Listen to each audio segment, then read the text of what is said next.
You're the best. I'm only second. You know, I learned from you. Let me get my nose real quick.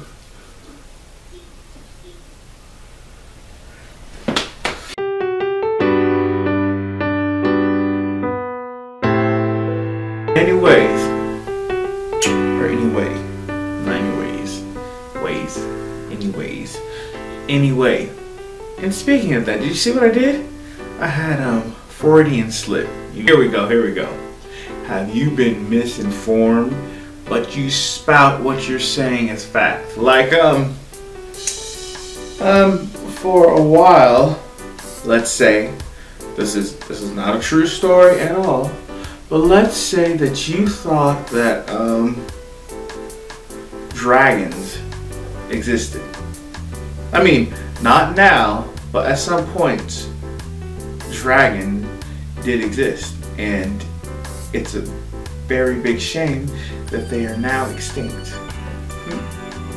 And you know, just for kicks, let's say you're on a road trip with friends and you guys are discussing your favorite animals. Somebody says, oh, you guys remember the movie Jurassic Park? And you're like, yeah, I remember the movie Jurassic Park. I love that movie. It was so awesome. And then, you know, somebody else is like, oh, it was a really good movie. Yeah, I loved it. They brought dinosaurs to life, and I was such a kid, so young, and I loved dinosaurs back then. So then when the movie came out, I was like, oh man, I gotta go see this movie. And then I go see the movie, and they have all those animals come around. They have the Tyrannosaurus Rex and Triceratops and the raptors and the Brontosaurus and the Brachiosaurus and the Dilophosaurus and the thing. And you're like, oh yeah, it was so awesome. And you got to see all these monsters and stuff. Even though they were really monsters, they were dinosaurs, they were doing their thing. But they missed my favorite dinosaur of all. And somebody's like, oh yeah, what was your favorite dinosaur? My favorite dinosaur was the Tyrannosaurus Rex because it had those little arms, but it was like, and you're like, oh, my favorite dinosaur of all time was the dragon. It's so awesome, you know. It shoots fire and it has wings and all this stuff, and it's just flying around and it's eating stuff and it's eating people and it's eating sheep. And then, you know, there's this while you're on your rant in the car, there's this silence, this palpable silence, this tangible silence. You can cut it, you can eat it. At this point, silence has become a sustainable food that you can ingest because it is so thick and heavy, and everybody's looking, you know, the driver is focused on the road ahead, like the passenger is just like looking down. The two people next to you, unless you're in the middle, they're looking away. And the person that's next to you, unless you're in the middle, it's like, if you're in the middle, then you know.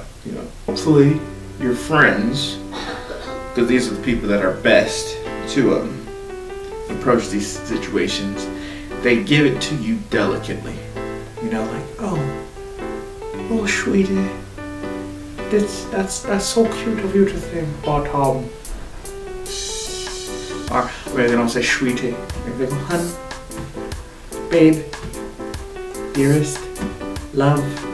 I don't know, some sort of honorific that just tells you that something ominous is about to be told to you. Like, well, we all wish dragons were real, but they're mythical and they never did exist. Then people gotta pull out their phone and be like, fool. When this happens, how you react is it's a good testament to the type of person that you are. If you freak out, okay, number one, don't hold too hard to these facts that you're not sure on, especially if most of the crowd is against you.